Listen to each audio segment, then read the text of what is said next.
Number আতাকফুরনাল আশির, নারীরা সবচেয়ে বেশি অকৃতজ্ঞ। একজন স্বামীর সংসার সে 12 বছর 15 বছর পর্যন্ত করে।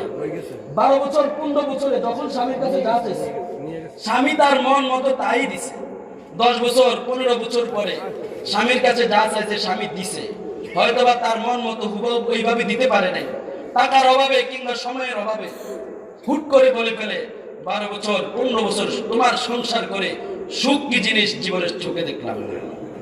এই যে একটা অকৃতজ্ঞতা, নাফরমানিমূলক কথা।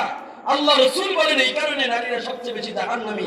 সুতরাং হে নারী, অকৃতজ্ঞতার যে বদ অভ্যাস এটা তোমরা দূর করো, নিজেদের থেকে সরাও। কথায় কথায় লানত দেওয়ার যে বদ অভ্যাস এটা থেকে তোমরা নিজেদেরকে মুক্ত করো এবং বেশি বেশি সাদকা করার ইস্তিগফার করো, তাহলে তোমরা জান্নাতে যেতে পারবে, আর না হয় তোমরা ব্যাপক হারে জাহান্নামের আসামি হয়ে যাবে। সুতরাং প্রিয় মা এবং বোন, বেশি বেশি সাদকা করবেন, বেশি বেশি ইস্তিগফার পড়বেন, কারণ আল্লাহ রাসূল আপনাদেরকে জাহান্নামে বেশি দেখেছেন।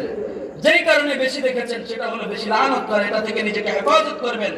তারপর 2 নাম্বার, স্বামীর অকৃতজ্ঞতা, এই বিষয়ে নিজে যথাযথভাবে সতর্ক থাকবেন।